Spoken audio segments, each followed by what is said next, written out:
Normal ಕೋರ್ಸಲ್ಲಿ ಕರೆದಿದ್ದಾರೆ. ಈಗ ನಾನು ಅಧ್ಯಕ್ಷ ಇದ್ದೆ, ಸನ್ಮಾನ್ಯ ಸಿದ್ದರಾಮಯ್ಯನವರು ಮುಖ್ಯಮಂತ್ರಿಗಳಿದ್ದರು. ನಾವಿಬ್ಬರು ಆಗಾಗ್ಗೆ ಡೆಲ್ಲಿಗೆ ಹೋಗಿ ಬರ್ತಾ ಇದ್ದು ನಮ್ಮ ಹೈಕಮಾಂಡ್ನವ್ರ ಜೊತೆ. ಅದೇನು ಹೊಸದೇನು ಕಾಣಿಸ್ತಾ ಇಲ್ಲ ನನಗೆ.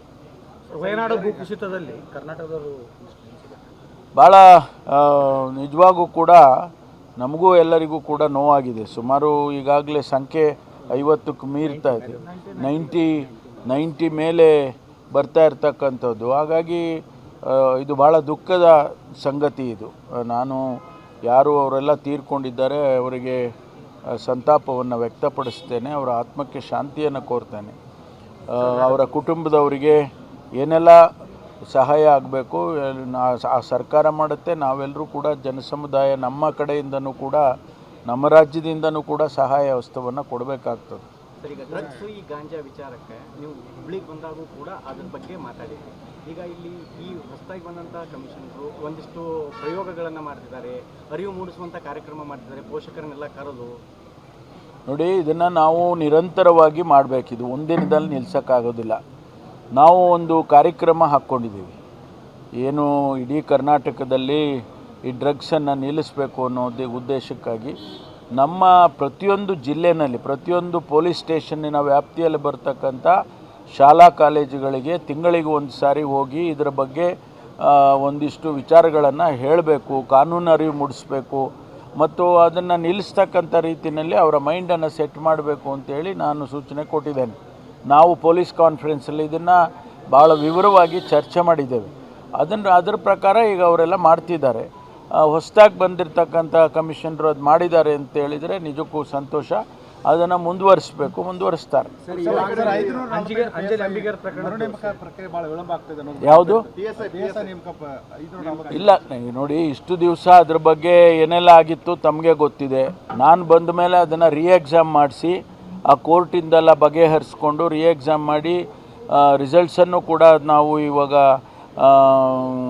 ವ್ಯಾಲ್ಯೂಯೇಷನ್ ಮಾಡಿಸಿ ರಿಸಲ್ಟನ್ನು ಅನೌನ್ಸ್ ಮಾಡಬೇಕು ಅಂಥೇಳಿ ಈಗ ಕಾಯ್ತಾ ಇದ್ದೇವೆ. ಒಂದೆರಡು ಟೆಕ್ನಿಕಲ್ ಇಶ್ಯೂಸ್ ಇದೆ. ಏನು ನಮ್ಮ ಕೆ ಅಂದರೆ ಕಲ್ಯಾಣ ಕರ್ನಾಟಕದಲ್ಲಿ 371ನೇ ಕಲಂನಲ್ಲಿ ಏನು ರಿಸರ್ವೇಷನ್ ಮಾಡಬೇಕಾಗಿತ್ತು, ಅದರ ಬಗ್ಗೆ ಒಂದಿಷ್ಟು ಗೊಂದಲಗಳಿದೆ. ಹಿಂದಿನ ಸರ್ಕಾರ ಇದ್ದಾಗ 2 ನೋಟಿಫಿಕೇಷನ್ಸನ್ನು ಮಾಡಿದ್ದಾರೆ. ಒರಿಜಿನಲ್ ನೋಟಿಫಿಕೇಷನ್ನು ಸೇರಿದರೆ 3 ನೋಟಿಫಿಕೇಷನ್ ಇದೆ. ಅದನ್ನು ಬಗೆಹರಿಸಬೇಕು ಅಂತೇಳಿ ಈಗಾಗಲೇ ನಾನು 2-3 ಸಭೆ ಮಾಡಿದ್ದೇನೆ. ಅದರ ನಂತರ ಈಗ ಕೊನೆಗೆ ಒಂದು ಹಂತಕ್ಕೆ ಬಂದಿದ್ದೇವೆ ಸರ್ಕಾರದಲ್ಲಿ. ಕೆಲವರು ಕೋರ್ಟಿಗೂ ಕೂಡ ಅದನ್ನು ತೊಗೊಂಡೋಗಿದ್ದಾರೆ.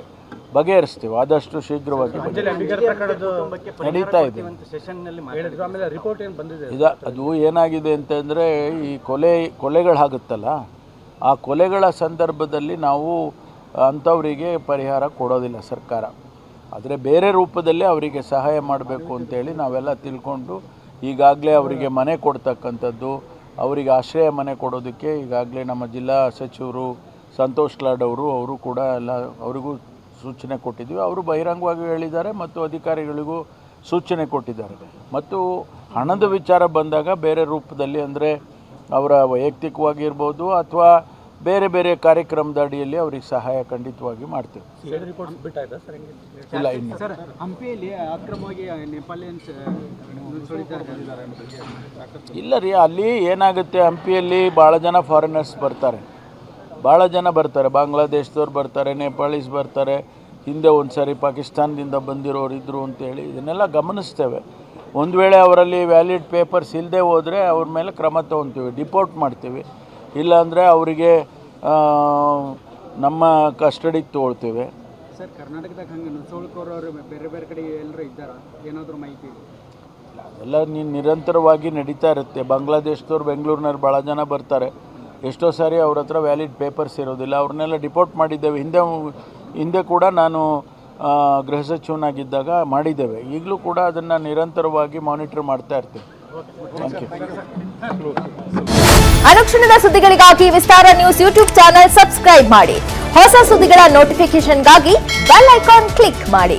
ಲೇಟೆಸ್ಟ್ ಅಪ್ಡೇಟ್ಸ್ಗಾಗಿ www.vistaranews.com ವೆಬ್ಸೈಟ್ಗೆ ವಿಸಿಟ್ ಮಾಡಿ. ಅಂಗೈಯಲ್ಲೇ ಜಗತ್ತಿನ ಸುದ್ದಿ ತಿಳಿಯಲು Vistara news Kannada app download ಮಾಡಿ.